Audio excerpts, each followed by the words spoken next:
I think people are yearning for clarity in so many parts of their lives. Business, personal, ambition. What roadmap do I use to get where I want to go? And it's so Yeah. fuzzy right now. For a lot of people, that's what they're looking for, I think, more than anything else. Welcome to the More Than Corporate podcast. I'm Amber Furman, recovering perfectionist and serial accomplisher. If you're anything like I used to be, you've been living your life thinking that if you accomplish enough stuff, you'll finally find the success you've always wanted. But what if it's not about accomplishing more stuff? What if it's about accomplishing the right stuff? I believe you don't find success, you create it by intentionally designing the life you want and having the courage to get out of your comfort zone to live your design. I went from doing what I was supposed to do to doing what I love to do, and now I get to help others do the same. Keep listening as I chat with inspiring people who make it their mission to live their best life every day and learn how you too can live the life you've always wanted.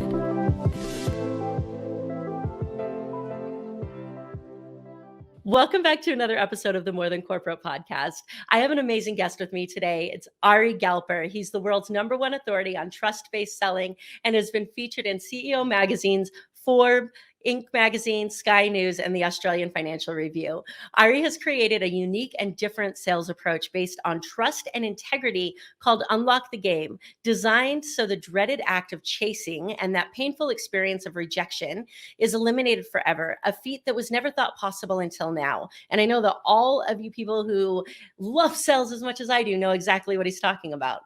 It is specifically for business owners, consultants, and sales professionals who struggle with converting potential clients into paid clients. Many focus on growing their networks, having more conversations, that it's a numbers game, but converting them into paying clients remains an elusive mystery. Ari's big lesson you'll learn today is that you lose the sale not because you haven't demonstrated enough value, but because you haven't created enough trust, a mindset shift that has changed thousands of people's lives.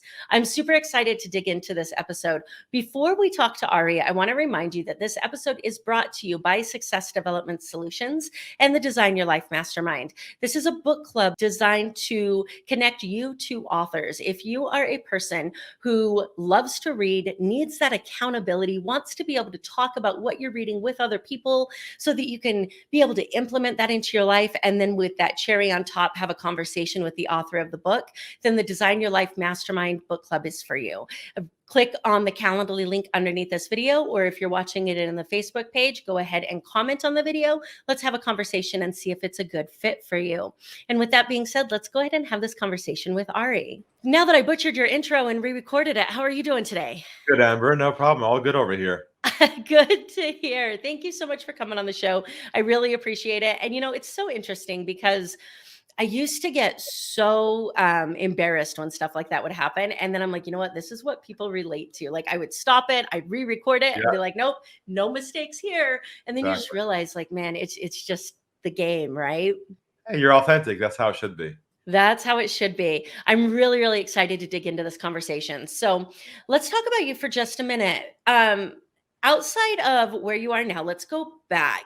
What was life like for you 12, 13, 14 years old? What did you think you were going to be doing with your life at that point in time? Yeah, that's really way back there at 12 years old. But, I had an inkling towards this idea of helping other people. My dad's a psychologist, and so I've influenced from him. And as I started to move in my teenage years and go to university, I actually told my dad that what I want to do one day is build a company called Confidence Builders. Ooh. Help people find their center, their confidence to be able to do what they want to do and not hold themselves back. That was a very, very young age. And even though my business isn't called that now, I think a lot of what I do for people in the sales process is give them back their mojo that they've lost over time with that notion of what they think selling's about. And if we can transform that definition into something more real and more powerful, it's something to grab onto and take a ride with. Yeah, absolutely. So your dad was a psychologist. Did he own his own practice, or did he work for someone? Mother was she's from South America. She was an interpreter from Spanish to English in the court system. Oh, wow. And they were just kind of middle class, and Yeah, so got a lot of empathy and a lot of openness and that kind of thing, and just taught to really do a lot of listening. Yeah. Um, Especially in the therapy world, like you realize that you do more listening than talking. It's so Exactly. funny to, especially even as a coach, I'm sure you experience this in the coaching industry, that sometimes you feel like you get paid to listen to somebody else talk out their own problems. And that's really the way that it goes, right? They just need that person on the other end of the phone because we know we just need to I say think it. I think people are yearning for clarity in so many parts of their lives. Business, personal, ambition. What roadmap do I use to get where I want to go? And it's so Yeah. fuzzy right now. For a lot of people, that's what they're looking for, I think, more than anything else. And that's part of what I was talking about today around trust-based selling is not selling your solution, but instead providing them with clarity. Yeah. That's such an important thing. And funny enough, I just recorded my podcast episode for Friday and it was called How to Know Where to Start. And it was all about that analysis paralysis that comes in the very beginning when you want to do something and you have no idea where to start and you need that clarity. And I feel like there are so many people that get stuck there. You said that your family was in South America. Is that where you were? Or Mother yeah. mother was born there, and Okay. Is that where you were raised? I was born and raised in California. I now live in Okay. Australia. I now live in Sydney, Australia. So a bit of a hop, but I did grow up with Spanish in my house because she was from South America. I love it. I am always just completely enthralled with, how different cultures treat entrepreneurism and growth. And so it sounds like from your dad that you had this entrepreneurial spirit that you saw with him building his Yeah, business and growing into what you had now. Were they supportive of you wanting to create your own empire?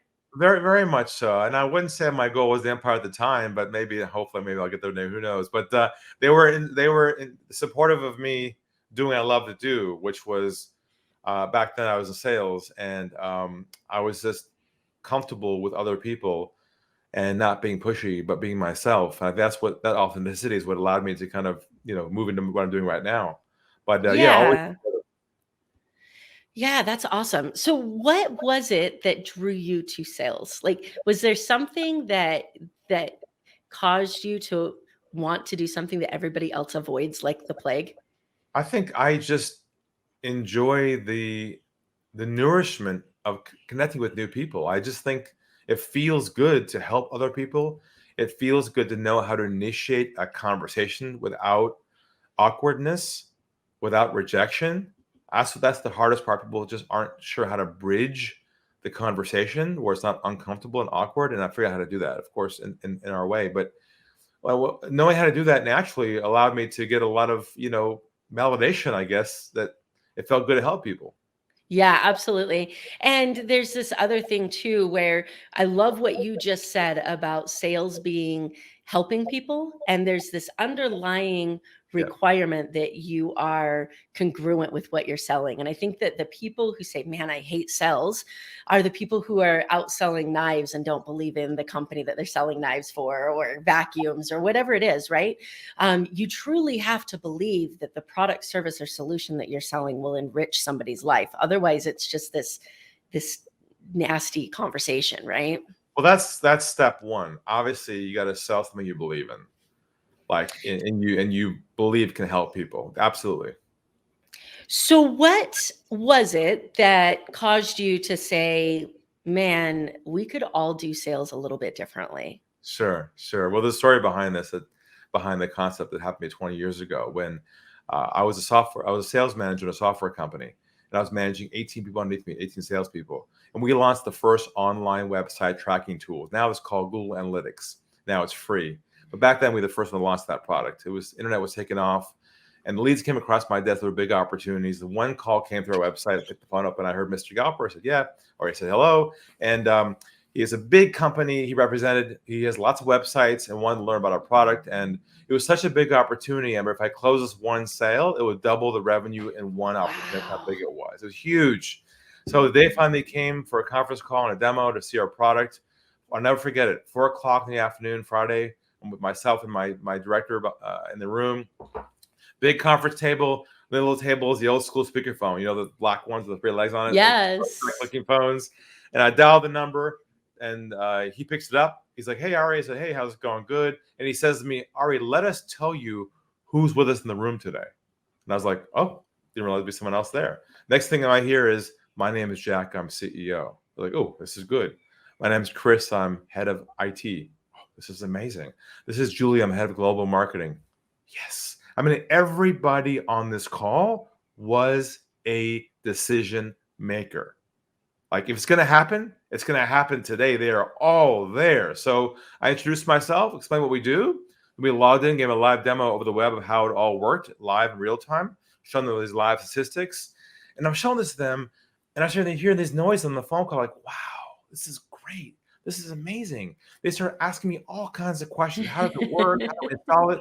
There was so much chemistry on this phone call. It was like a love fest on the phone.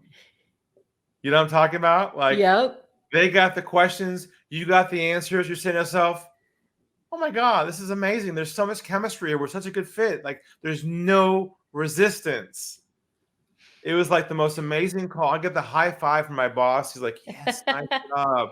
Like, this could not be the most amazing call. And I'm thinking to myself, oh, this is my year, right in this one call. So the call comes to a close, and my contact says to me, Ari, this is great. We love it. Look, give us a call a couple of weeks, follow up with us, and we'll move this thing forward. I said to myself, oh, my God, this could not be what perfect ending. And I said my goodbyes. I took my hand, and I reached for the speakerphone to hit the off button. As I'm reaching for the off button, by complete accident, I hit the mute button instead of the off button. They were right next to each other. And a small click happened, and they thought I hung up the phone. And that split second, a voice inside of me says, Ari, go to the dark side. The wall. Go where no one's ever gone before in the world of selling. And I pulled my thumb back for a couple seconds. They started talking amongst themselves, thinking I had left the call. Here's what they said. They said, we're not going to go with him. Keep using him for more information, and make sure we shop someplace else cheaper. Wow. Knife and heart twist. I was in a state of shock. Literally, I finally hit the off button, looked at the wall, and I said to myself, what did I do wrong? I was competent. I was professional. I wasn't pushy. I did everything I was taught to do, build rapport, everything. And then I realized, I had an epiphany, that somewhere along the way, it has become socially acceptable not to tell the truth. Yes. To people who sell. It's okay to say things like, sounds good. Send me information.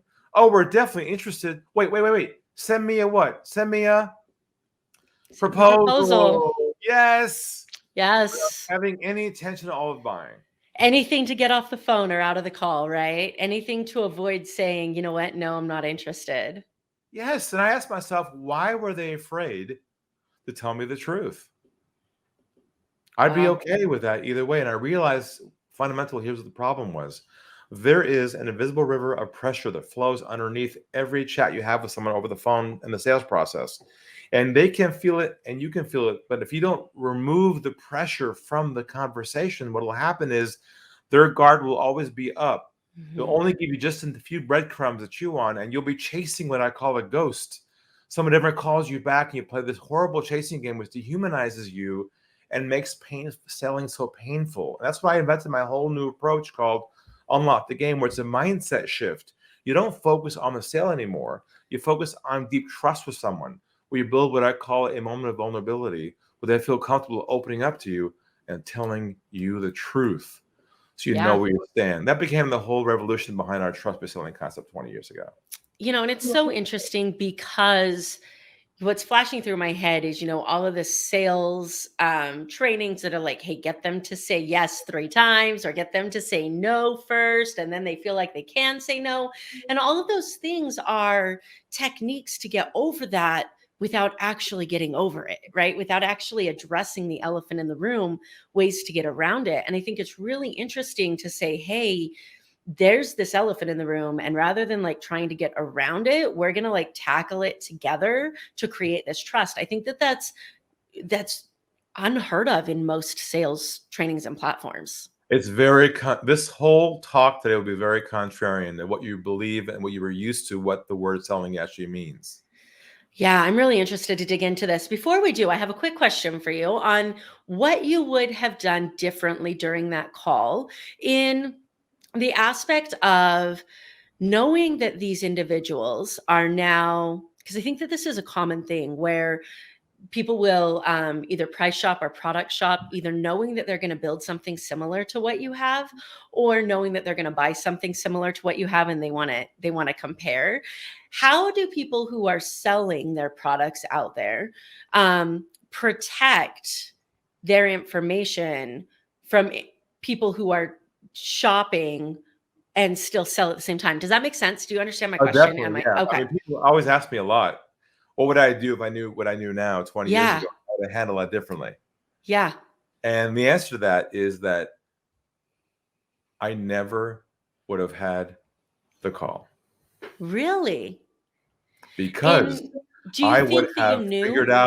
I would have Mhm. figured out on that first call, on that initial call, what the truth was of where Got they it. stood. You see, that's the mistake that we make, is going to your question, is that we feel our job is to educate, give Mm, value, prove our credibility. It's our own self-validation to show them that we have the answer. But my whole shift here is that your goal is not, here comes a bomb, by the way. Your goal is not to deliver value anymore in your sales process. Your job instead is to provide clarity on their problem, not the solution, because they don't really care about how you solve their problem. What they care about is if you're the one to solve it or not. yes, I can completely see how that would work. Individuals don't care how you're going to solve their problem. They just want to know that you understand it well enough to be the person who solves it. That you And understand yeah, them. yes. They feel And under. That's what trust is, feeling understood. yes. It's so interesting because this is about sales, and this is about relationships, and it's about friendships, and it's about leadership, and it's about so many other things in how to have those conversations to create that trust, which is really cool. Yes. This is more than just about selling. This is about trust-based communication in general on all parts of your lives. Trust-based communication. I like that a lot. So you're sitting here, you are sure you have this sale, you hear this conversation, you're like, man, Um, was there this immediate shift that you're like, "Okay, I'm gonna adjust?" What was the adjustment period like for you? Was there this ego involved? Like, what did this look like for you? It was very short because I quit my job after that. Really? I Because said to of my this call? Yes, I said to myself, this is not the way I ever want to be treated again. Wow. Dehumanized like that.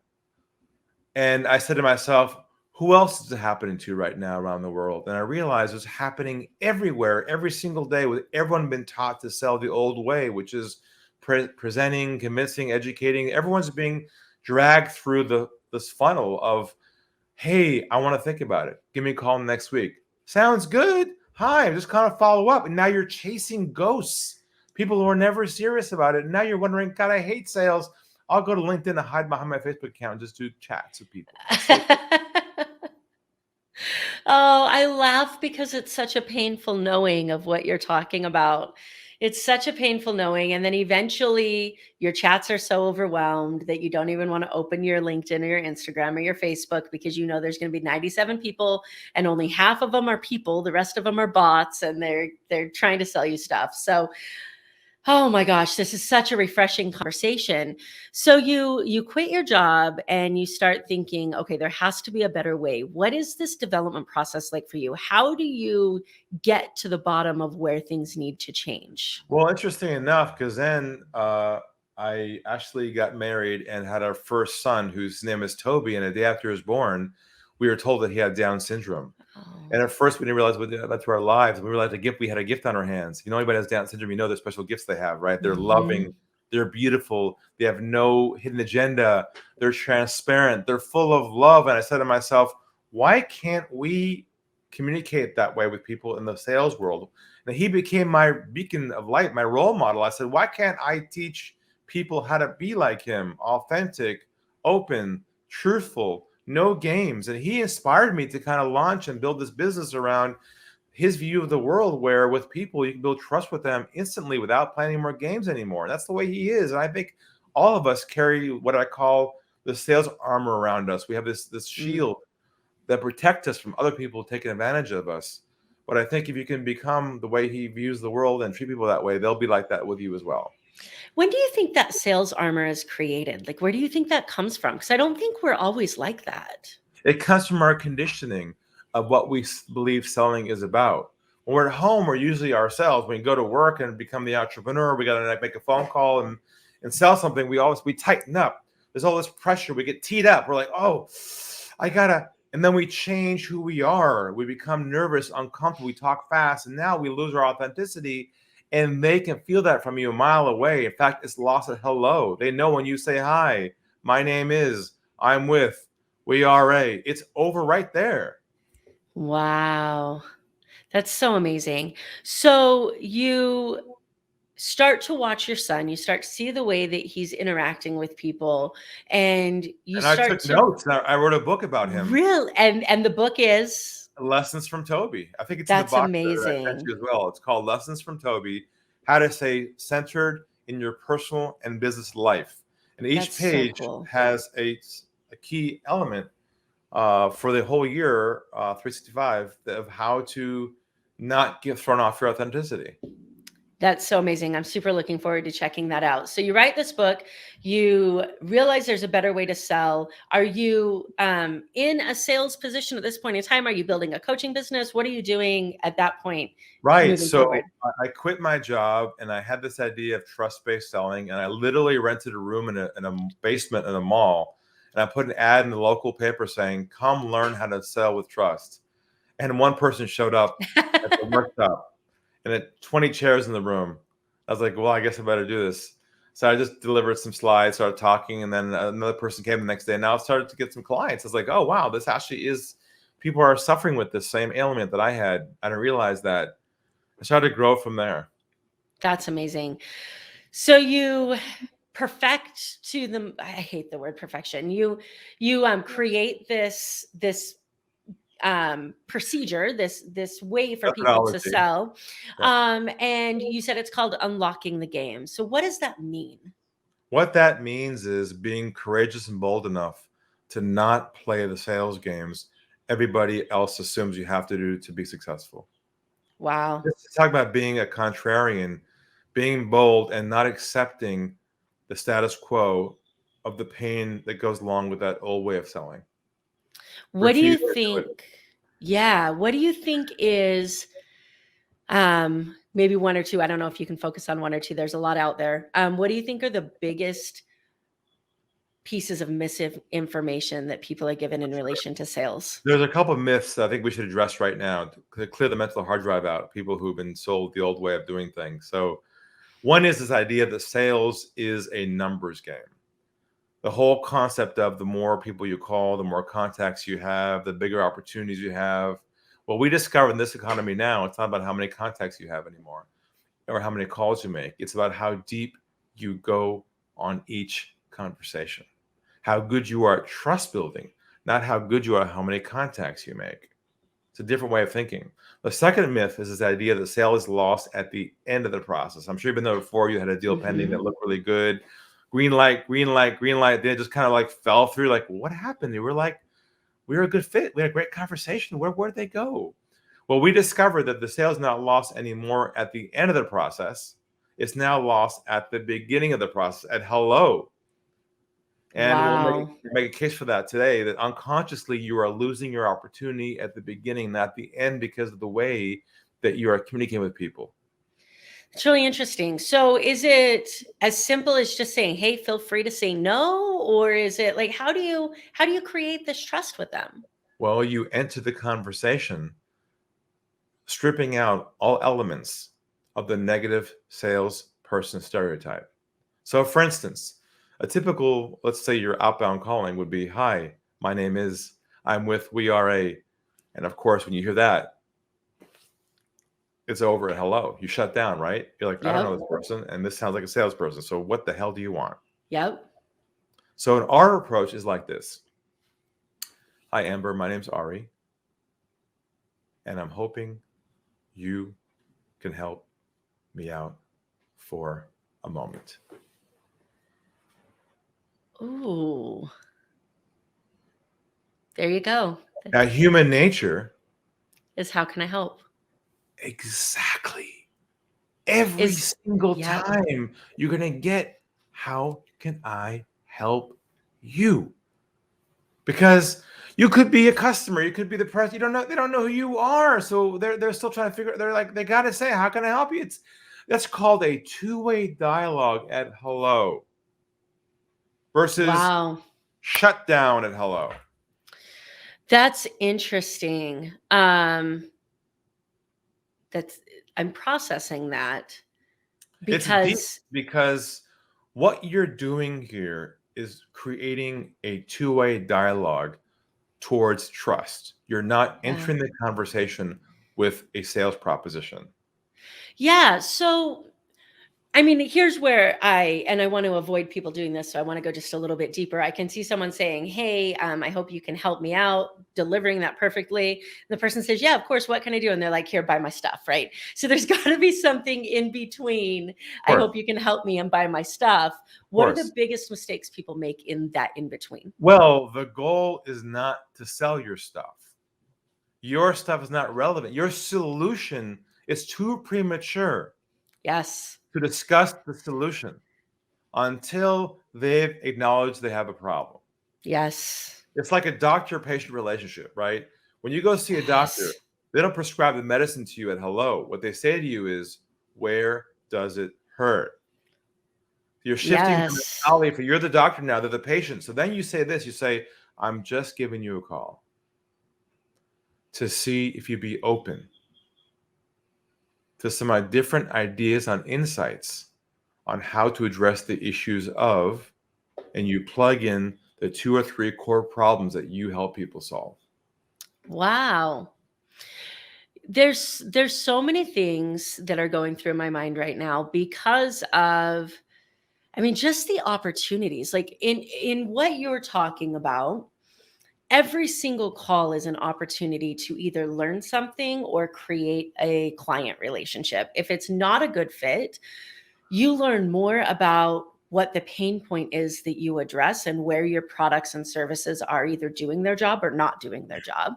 And if it is a client relationship, then you have just built that on a foundation of trust. Because I think what is common in this industry, and in the industry, I'm talking coaching consultants, is you create the relationship and then you spend the first 2 or 3 weeks of your time together building a rapport and learning about each other and learning about them and creating the trust that you've just created before you even created a contract with them. They don't care about how you solve their problem. What they care about is if you're the one to solve it or not. They're asking themselves the entire time, do I trust her? Do I trust her? Do I trust her? Do I trust her? They're not ready to analyze and assess your solution. It's too premature to the process to attempt to offer your.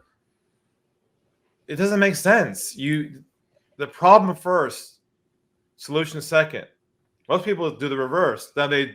Most people will say, no, I asked some questions. I asked some questions. I said, asking questions isn't what this is about. You're just qualifying them and trying to gather data. That's not trust building. Trust building is what I call going down the iceberg with someone. Yeah. Where at the surface level, they're giving you just enough to chew on to get you excited. And then normally they go, great. We can help you with that. I got a coaching. Oh, yeah. Oh, yeah. See, we are conditioned when we sense an opportunity. Our instinct is to move them where? Directly. Forward. Yes. Where? The sale. Yes. That's the problem. We've been brainwashed to assume that's what we should be doing. Instead, what I'm suggesting is you should not move them forward. You should move them deeper down their problem iceberg to really unpack the impact of their issue, identify if it's a problem to solve or not, and really see if it's something they want to own. It's like a therapist and a patient. The patient doesn't own the problem. They're the worst patients in the world to have because they're not going to help. Yes. Them. Same idea here.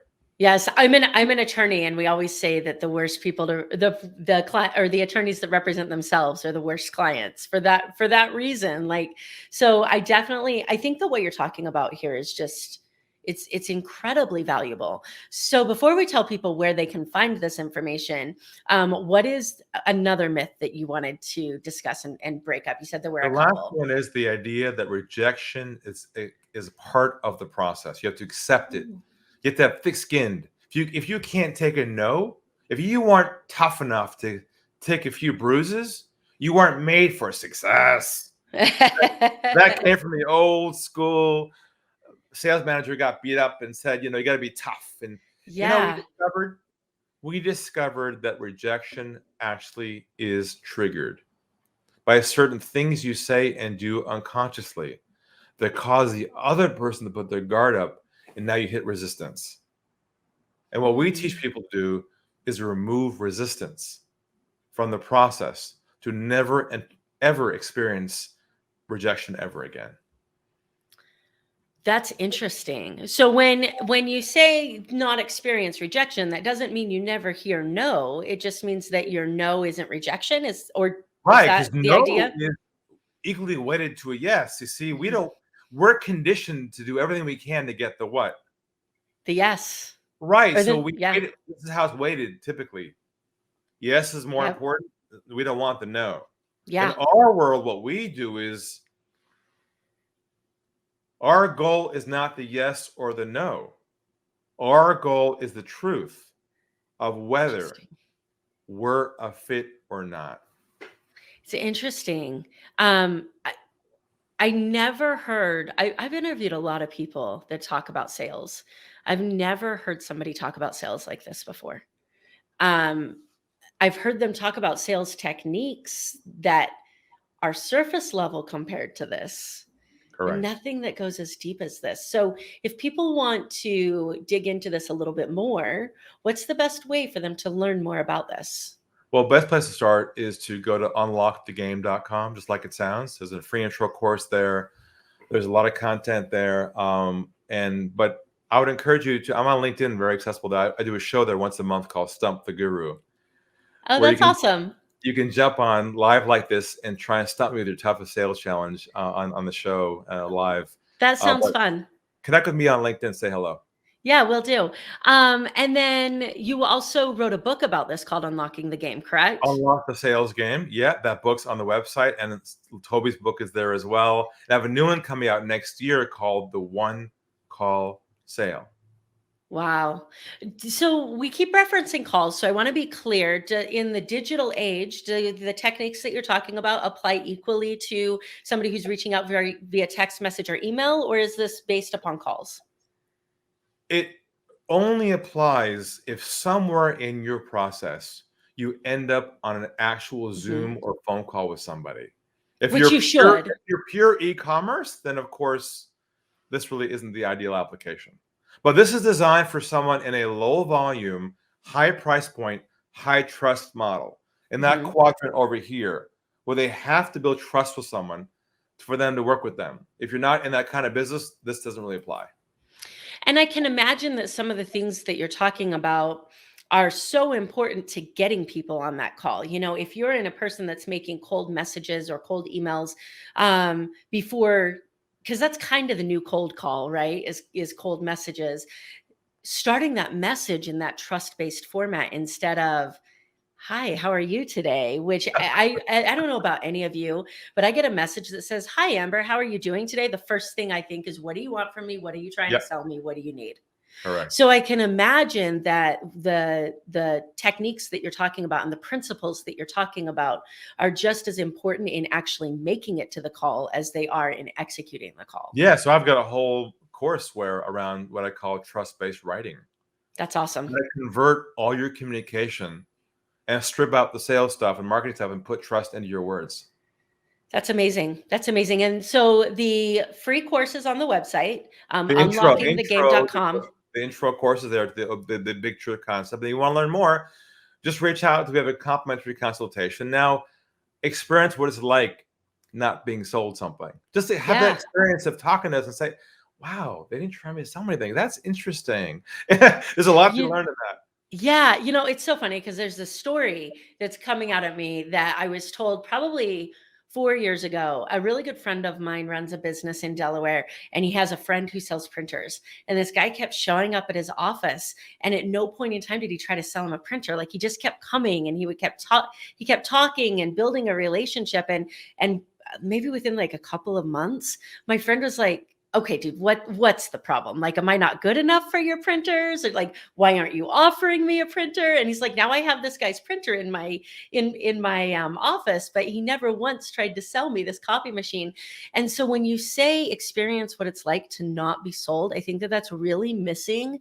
And just like the message that I mentioned previously, like, we're in a world where people are afraid to answer their phone, right? If I don't know who's calling me and why they're calling me, and you haven't prefaced with a text message first, I don't even know if I want to talk to you, because I have no idea what you're going to try to sell me. And so I think that it's really cool that you're putting this message out. Look, trust is the new currency. 100%. If you aren't consciously embedding this and putting this in your process right now, marketing wise, sales wise, and stripping out everything out of there that feels commoditized, you're going to hit some serious pain soon. Yeah. And I think that trust has always been the most important thing. We just weren't in a society that was in tune enough with it. There wasn't anybody out there that was disrupting the game like this. And so we didn't realize trust was an option.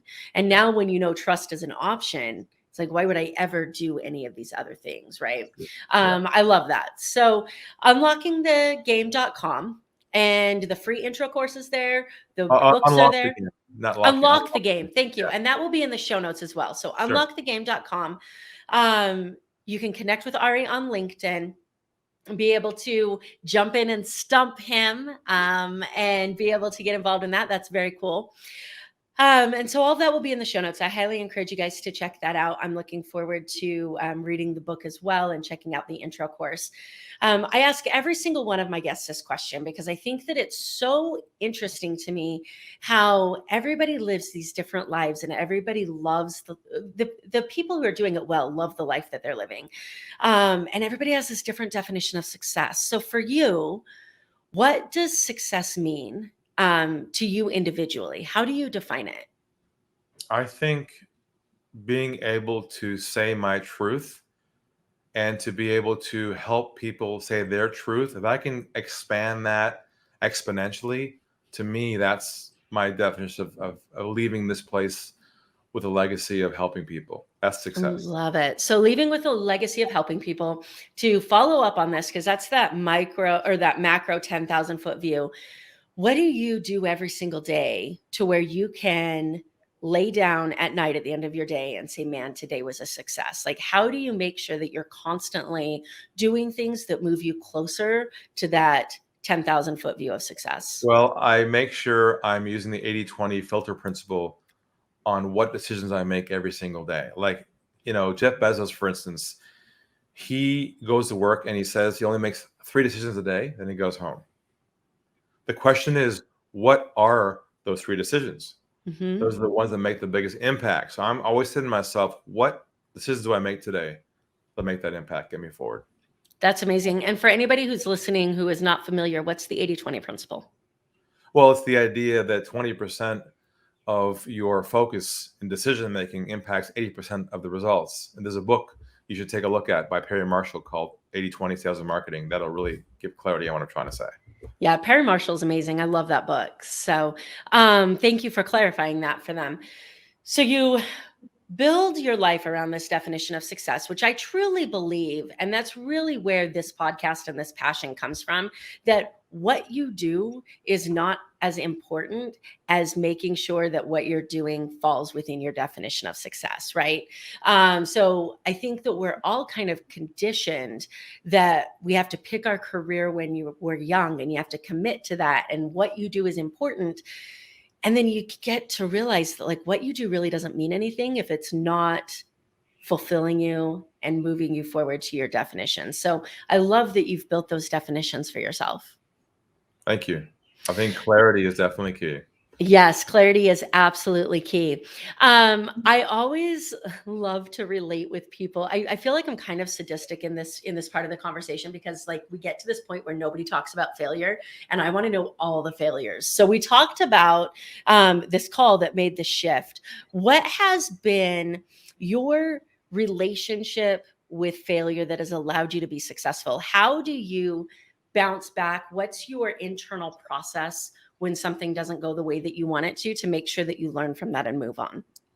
Well, I've had many twists and turns and S curves trying to find my model that works for me, right? There's membership programs, there's webinar programs, there's so many things you can do, Facebook groups, and lots of people are really great at herding together groups of people. The whole mass one-to-many model, right? Mm-hmm. I did that for a long time. I found that uncomfortable because that required a whole team to manage people who weren't happy. Yeah. Then I was like, you know what? I'm going to narrow this down and go one-on-one with people. I'm best one-on-one versus one-to-many, I think, in terms of the biggest impact. And so we built the whole consulting business around working with entrepreneurs, professionals who are in that low volume, high price point, high trust business model where they're tired of chasing ghosts and wondering why they're not successful. And I think just the impact of going one-on-one, getting clear on our model, and that persistence to define that is what allowed us to hit the jet stream, as I call it. That's amazing. I think that similar to what you were talking about previously with rejection, that this idea of failure and fearing that has put people in such a cocoon that they're so afraid to actually try anything. And so I appreciate you talking about those experiences.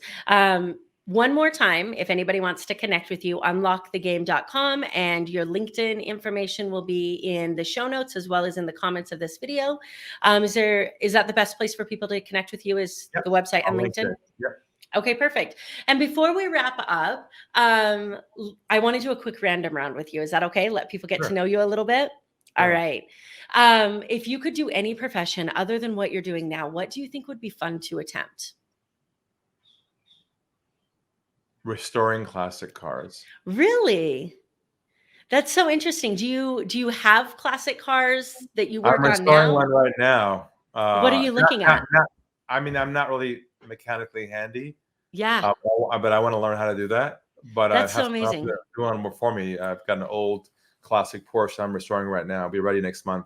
It's been a year That's so project, cool. and it's been fun learning how the pieces of the system fit together. And I like system thinking, so it's cool to view it as a system and how you pull the pieces together to make the whole thing become artwork. That's so cool. Yeah, I am definitely not mechanically inclined either, but I've always appreciated watching people who can restore something, anything that Yeah. is just classic. So that's amazing. If you could time travel, where would you go and why? Oh gosh. I wouldn't look. I like being present too much to even think about that. Wow. So this I don't is, want to escape somewhere else. I'd rather I be here. love Be that. here right now. This is going to be probably episode 230 of this podcast. And you are the first person who has ever said, I would rather just be present. I love that. It's amazing. So cool. All right. So you have your books that we talked about, Lessons from Toby. We also talked about Unlocking the Game. And you said you have a new one that you're getting ready to The release, one right? call sale end of next year. Okay, That's how perfect. to compress the sales cycle into one single conversation. That's amazing. So outside of those three amazing books, what is a book that you believe every business owner or entrepreneur should read? The one I mentioned earlier, 80/20 Sales and Marketing by Perry Marshall. That's a total game changer. Perfect. And then the last question, and this is purely selfish because I'm a music nerd. What is your pump up song? What do you put on when you just can't have a bad day? Oh, that's funny. It's from the 80s. The Point of No Return. You remember that song from the 80s? Yes. The Point of No Yes. Return. It's just classic. It reminds me of those days in university and college. That's amazing. Thank you so much for coming on, Ari. I really, really appreciate you coming on and sharing some of your insight. And I think that what you are teaching and what you're talking about in the world of sales is going to completely change the game for people. And that's a good thing.